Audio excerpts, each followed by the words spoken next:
the World Lens podcast, where each week we look at news from around the world through a global business lens. I'm your host, Michelle Evans, digital specialist at the World Trade Center Institute.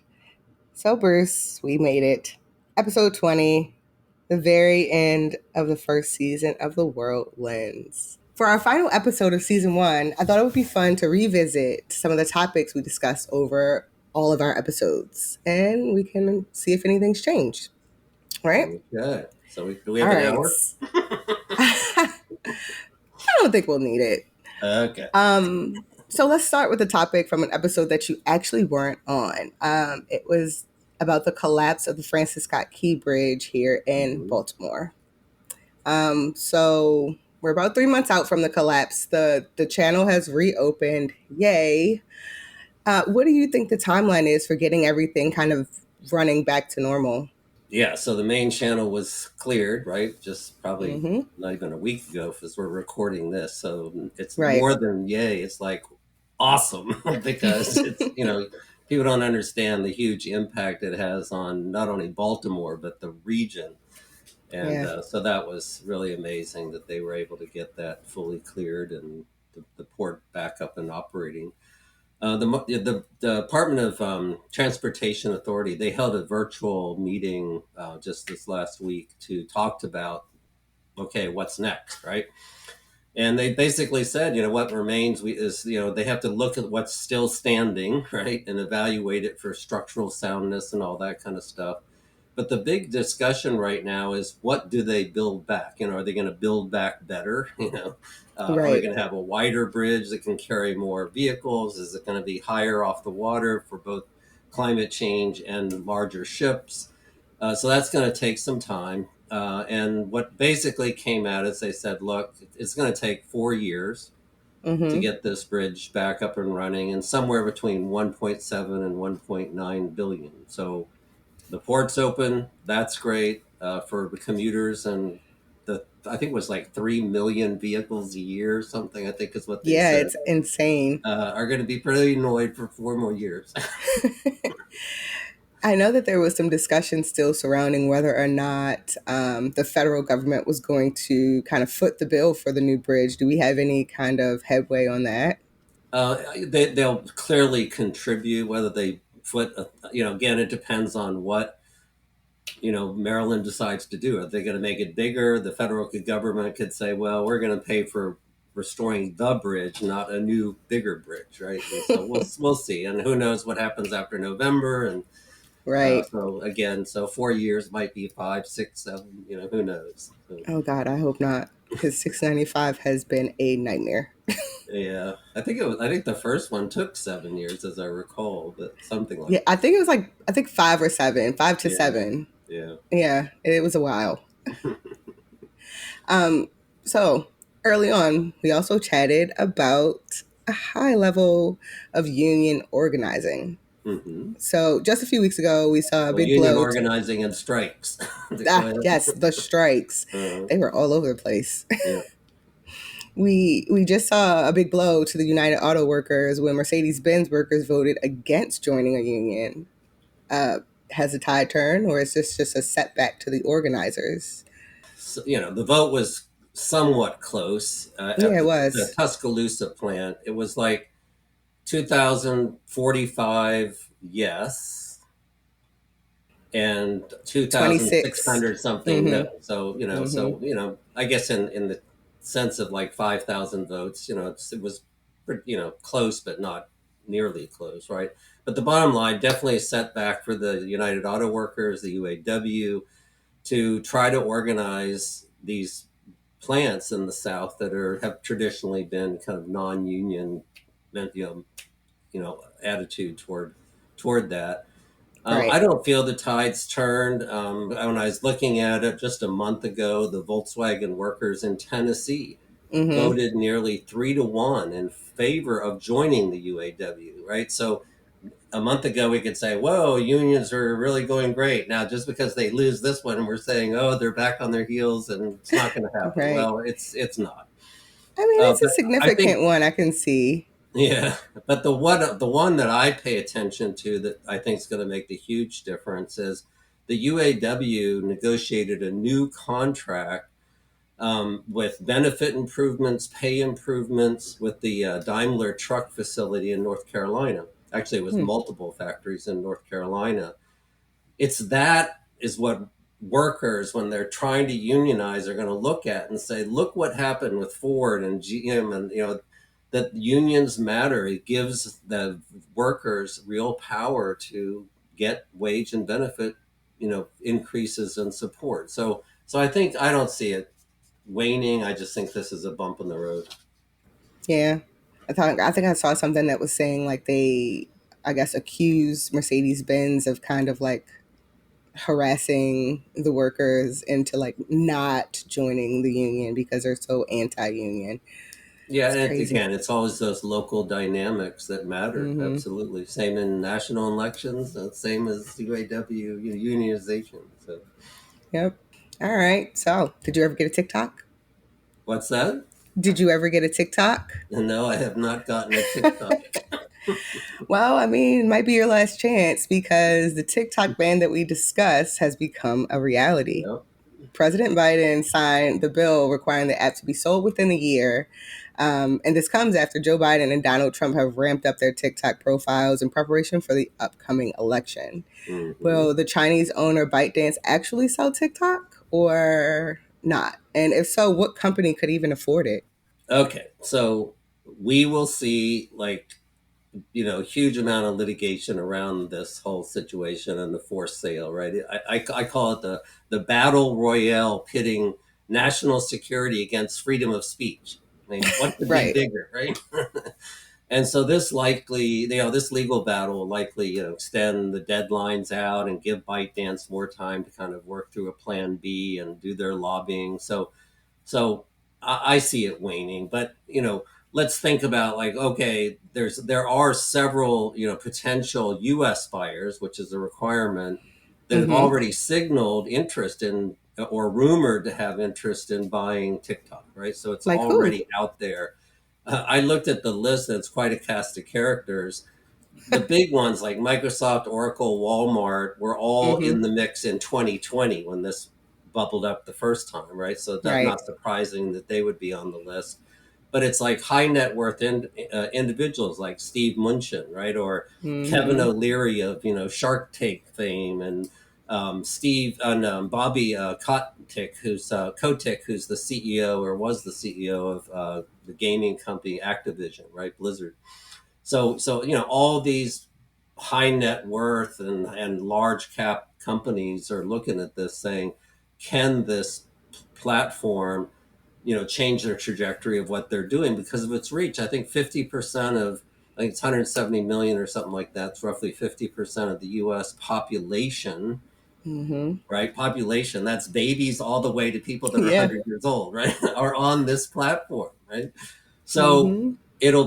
I think it'll be tough to sell because what I hear and read about this is that China is unlikely to sell the algorithms. They'll Mm. give them the platform, they'll give them the users, but they're going to wipe out, the soul of the platform, right? And Yeah. so, Google and Meta, I'm sure, will be, looking at this as well and trying to figure out what's next for them. $100 billion valuation was thrown around. I don't think that's going to happen, but it depends on what actually gets sold. So there's a Mm-hmm. lot of uncertainty there. But if I had to place my bet, TikTok will be with us a year and a day from the deadline. From now. Yeah, my 4-year-old asked if she could get TikTok on her iPad, and I'm like, absolutely not. Yep. I know we originally record when we originally recorded the TikTok episode. I asked you about the content on the Uh-huh. app driving. The push to ban it was specifically like pro-Palestinian content. That's Mitt right. Romney mentioned during an interview with the Secretary of State, Anthony Blinken, that this was lawmakers' concern. Does this admission violate the First Amendment rights and undermine the national security justification?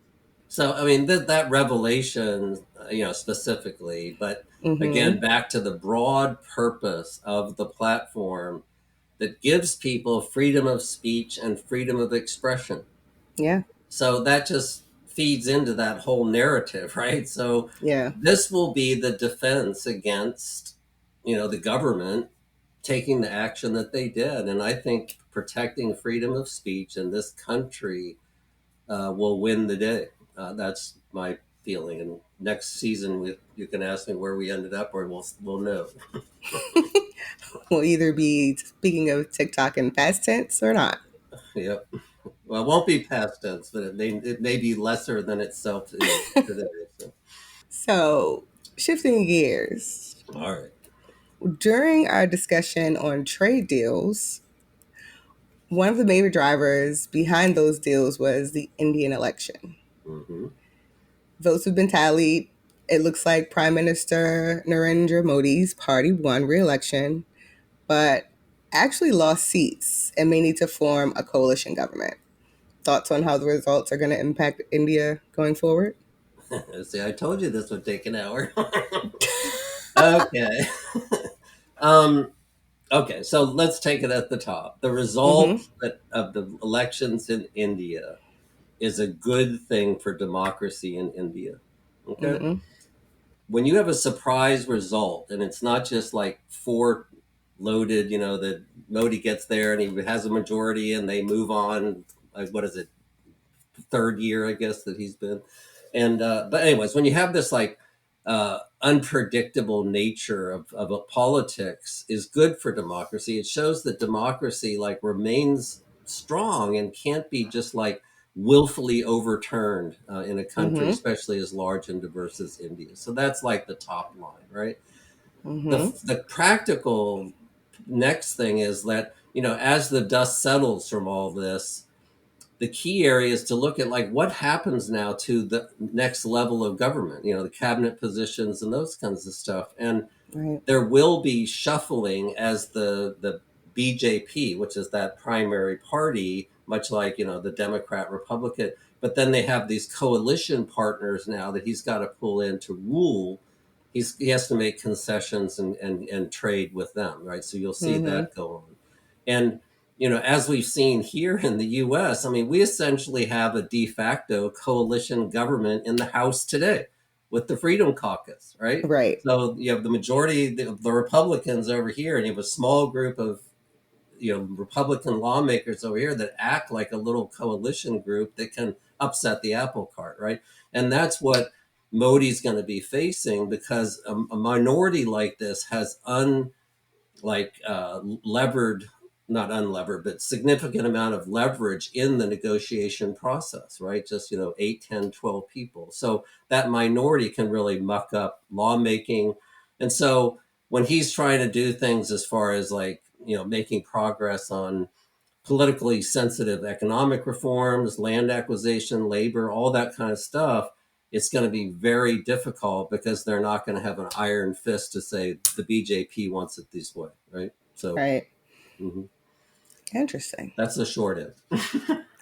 See, didn't take you an hour. All right.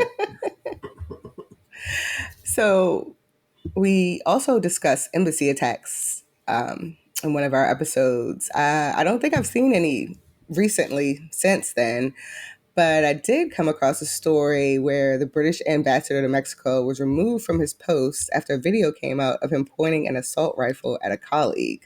Mm. Not really a good look for the country's Right. representative, but like, what's the oddest reason you've ever seen an ambassador lose their job?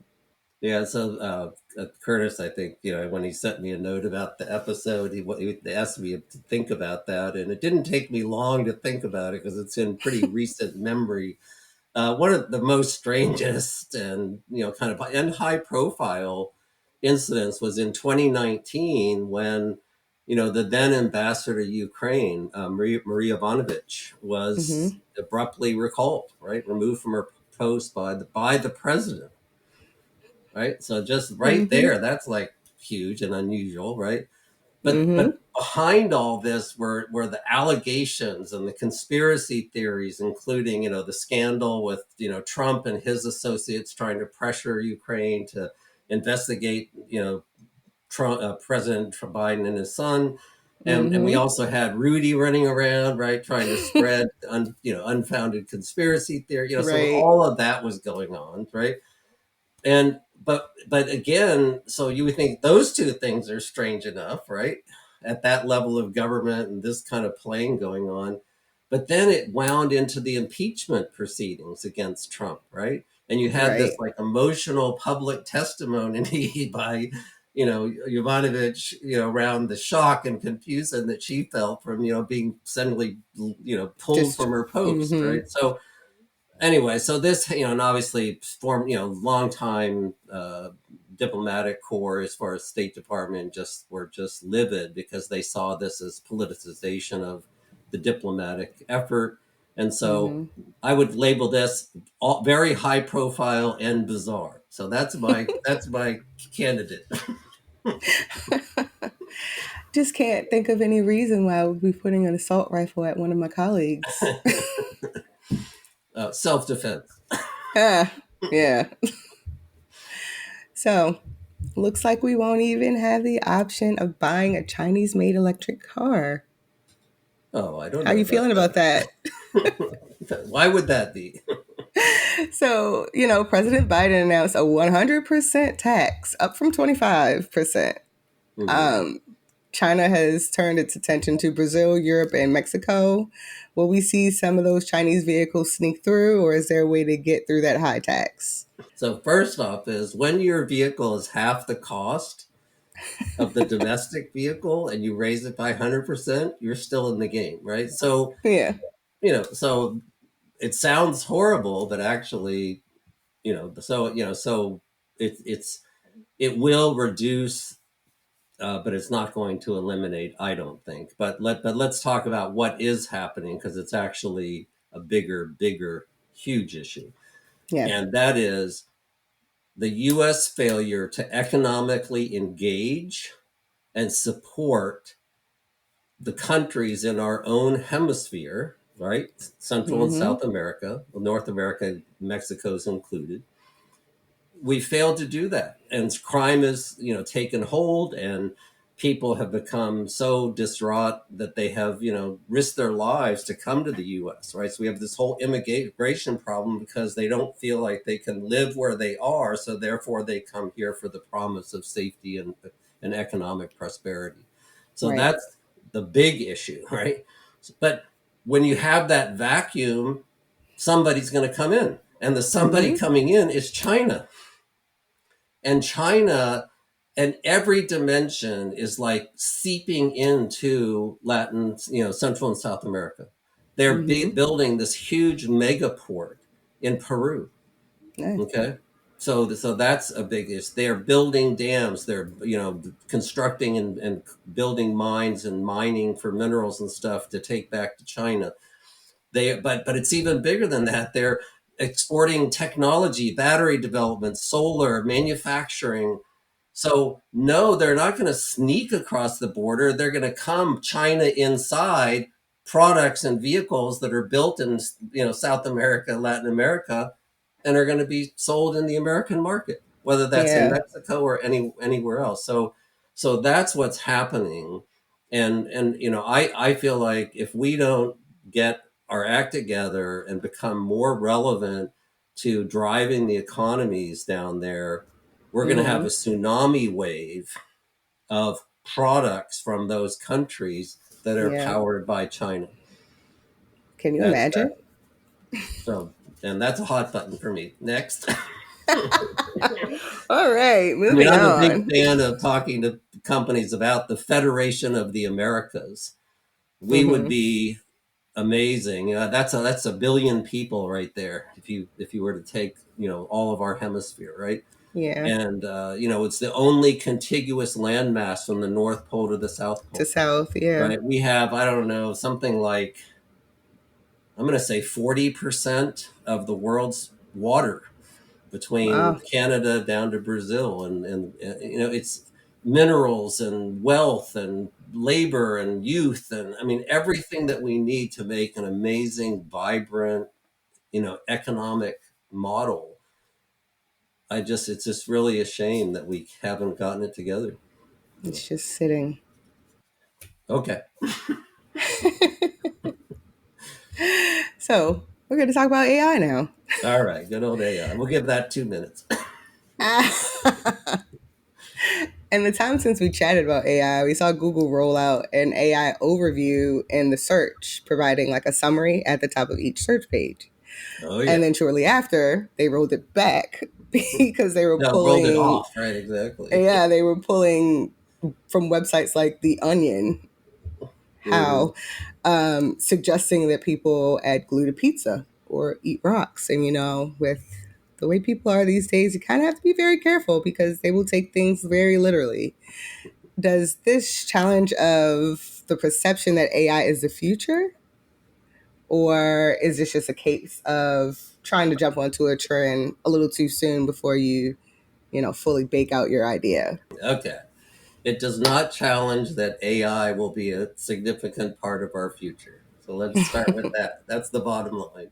I'll broaden that to robots and AI Mm-hmm. being in our future, right? So Yeah, anyway, but this misstep, embarrassing misstep by Google, it very. reinforces a long-standing kind of rule in product, especially mass market product development and deployment, is you do significant in-house testing. Mm-hmm.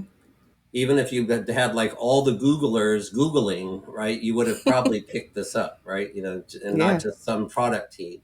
But then, even then, when you roll it out into the market, you don't go out to like a billion people and say, try this and see what happens, right. It's which is kind of a what they did. smaller. You do cohorts, right? And you look Mm-hmm. at it because yeah, there's no question that, real world use stuff happens, right? Mm-hmm. Unexpected things happen. But this, product team clearly rushed. They wanted to get something to be part of this whole AI valuation train with Nvidia, now the most valuable company in the world, surpassing Mm-hmm. Apple and all the rest. So that I mean, all of those. So it's again, it was a bad move. It was a misstep. Yeah, It was embarrassing, but it's not changing the trajectory of AI. yeah. I don't see that happening either. So, we both just flew recently and we had the conversation about Boeing and how they were having all these issues with the planes. Right? And just after we recorded that episode about the planes, there was an incident of like major turbulence on a Singapore Airlines flight with that had like major injuries. I think one person actually died. Hmm. What happened? I don't think I've ever heard of turbulence being that bad before. So this is a fun one for me. Bring out my physics hat. But so let's start out with the top line. I don't believe, and I'm very involved in the travel and industry, and have been. I'm on the board of the Global Business Travel Association. And I don't know and have not seen any reporting of an event like this ever occurring. Mm, Okay. But the interesting thing is you look at the analysis that's been done so far, the cause is clear what happened, right? Now, there'll be mm, a lot of details, and a lot of that focus will be on how the autopilot reacted to these parameters, which I think will be where the part of the problem was. Luckily, there were humans on board. So, another mm-hmm. vote for not having autonomous airplanes. Right. But anyway, so if I was trying to explain this, I would explain it this way: an airplane, right, is you have to think about it in the same way you would a ship. Mm-hmm. All right, air and water from a physics perspective is really the same. It's just less dense fluid, right? So if you have Mm-hmm. fluid dynamics that are going there, so as a ship gets tossed with waves, an airplane gets tossed by turbulence in the air as it's moving, Mm-hmm. right? So it's the same physics, but when the planet warms, and then you get these heat domes that are even more significant. What you do, hot air rises, Mm-hmm. and that's what you get. You get that shot of air that's coming up. and lifts that plane just like a wave would lift a ship, right? Mm-hmm. So that was like the shock, right? This like massive updraft that took that plane, I think 300, 400 feet in just a short period of time. So you have Yeah. all these people being lifted in what I call the people, the load mass, right? It's being lifted in the air. The autopilot goes, oh my God, and then dips the plane to get it back down. So it dips the plane and then the plane goes down rapidly. Well, what happens to the mass that's in the body of that plane? Actually, they become weightless, Mm. right? So you have about, I don't know, let's say 12, 15 tons of mass now that is not a factor in the flying, capability of that plane. That's zero, right? And then suddenly that 12 to 15 tons goes kaboom back Mm-hmm. into the frame of the plane, and a lot of people got hurt, got thrown up, and as they became Mm-hmm. weightless, no weight, and boom, that all that weight goes back into the plane. And I love when I was reading about the report. They called this the rapid change in gravitational force, right? So yes, mass is gravitational, right? So you had that mass. It was the rapid change from negative, loss of Mm-hmm. mass to plus, Anyway, so that's what happened there. Thankfully, they got the autopilot off. The pilots took control, stabilized the plane, and I think one person was killed, and lots of people were injured. Mm-hmm. Terrible accident. Net.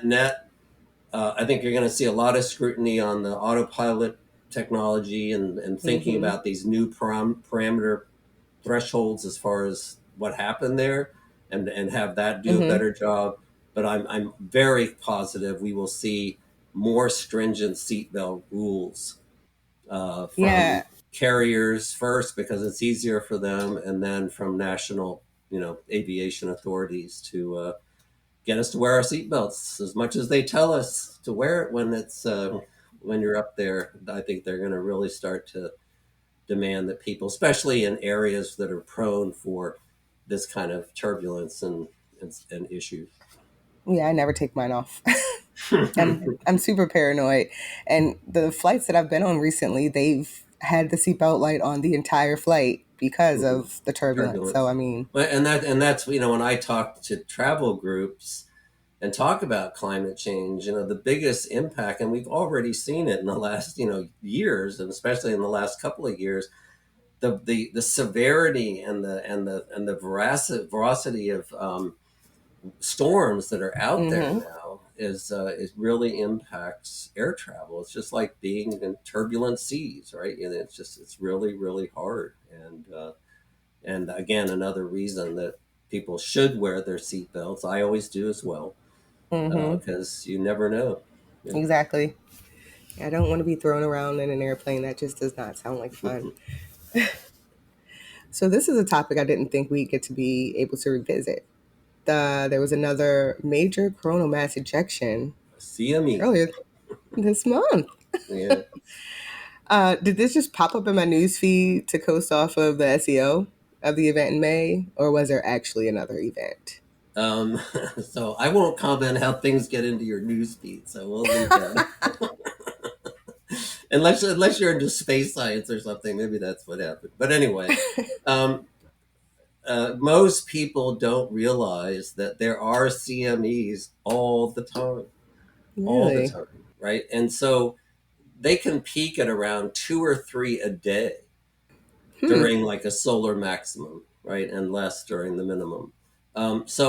So you have these ejections from the sun's surface, right, flares and SCMEs that are happening all the time, and you have the Earth circulating around the sun, and so the probability of one of those ejections intersecting with our orbital path, Mm-hmm. that's when it now affects us, right? When those magnetically charged particles like hit our atmosphere, and we get the aurora borealis and all the fun stuff, right? Mm-hmm.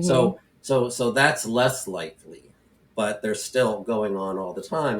And what we had, of course, back what was that when we had the one in May? Was it May? May. May, Mm-hmm. right? No, that was the one recently. The one before we had was a G5, right? So we have this. it's just like hurricanes. We have a score G1 to G5, right? Mm-hmm. And so that was a G5, had everybody nervous because of how the velocity and the intensity. This one was a very low intensity, so it was what we expected, that some people got to see some pretty colors in the sky, that kind of stuff. But the G4 to the G5 that we experienced in May Mm-hmm. was the first in 20 years. So again, the CMEs are happening all the time on the sun. Less frequently does it intersect with our atmosphere, and even less likely that it will be a big one like a G5, right? But this is like rolling dice.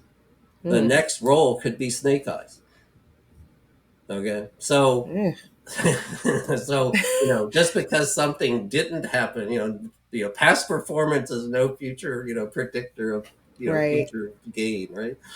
So anyway, so people need to pay attention to this, and it it's the activity on the sun. People have said that we need to be expecting and being prepared for a major event, and May was pretty close. We had one in 2012 that was very close.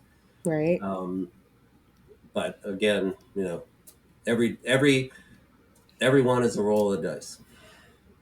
So, The uncertainty. All right, Bruce. So this is the last time of the season that I'm going to ask you to whip out that crystal ball before you kind of put it on the shelf for the summer break. Are there any news stories that we should be watching for in the coming months that our listeners should be aware of?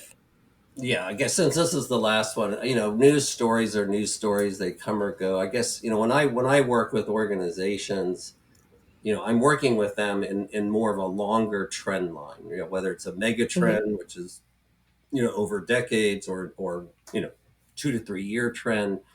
So if Mm-hmm. I look at that and I go back and say, what are the top 7 things that I'm working with organizations that they need to be aware of tactically, meaning now, but Mm-hmm. keeping their head on strategically, where is this going, right? So the big one for us and the world are the US elections, right? So Yeah. I labeled that in my briefing long road to uncertainty when I started talking about this 2 years ago, Mm-hmm.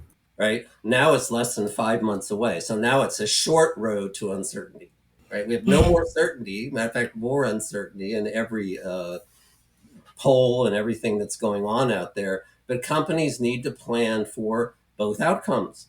And right now, if I had to say today, the Mm-hmm. highest probability outcome would be a Trump win, right? So you better plan for that and get off your rear end, right? Now, does it mean Yeah. it's going to happen? No, but you need to plan. So that's that one. AI, my title there is the new electricity, right? It's going to be Right. ubiquitous, but I call it ubiquitous disruption. Hmm. And we saw it with Google. We're going to see it with workers. We're going to see it in airplanes and cars, and it's going to take a long time to kind of master how do we use AI broadly. Right. And what's going to happen is most organizations are going to shift back to like supervised machine learning that is much more predictable and reliable than these language model, generative AI type tools. But there'll be what it is. Middle East, it's going to be 2 states or all out war, conflict in the region. We're seeing that already with Lebanon. Mm-hmm. A very difficult, intractable. China, I had that as another year of struggles. The subtext now, as I talk to businesses and blowback to the rest of the world, right? If China and their property and their economy struggles, Mm-hmm. that can, come back on other, major economies. About in Russia and Ukraine, from day one, we said, that the only way this is going to get resolved is land for peace. Of Yep. course, we just had the whole summit to try to talk about solving this, and they want territorial integrity. I don't see it, and so Mm-hmm. either Putin's going to get all of Ukraine, or they're going to have to give up that kind of essentially that Oof. Donbass arc. And China wants that because they want a land bridge from China to the Black Sea and the Mediterranean so that they're not subject to, South China Sea blockades of their economy, right? So all of that's going on. And finally, climate change. I had my title last year was Another Bad Year. My title this year was Another Bad Year Again, right? It is real, and Yes. we need to seriously understand how to be resilient in elevated temperatures and extremes within our climate. So Yeah. those would be my seven.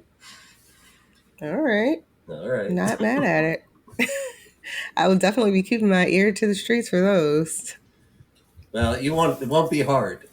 No, not at all. It's going to be everywhere. Yeah, exactly. Well, Bruce, that's a wrap on our season 1 of World Lens by WTCI. Like, Yeah, it's been how are you great working with feeling? you, and enjoy the summer break. Yes, big shout out to you, Bruce, my host, and our producer, Curtis Sprung, everyone at WTCI, and of course to you, our listeners. We will be back later this year with season 2, so we'll see you then.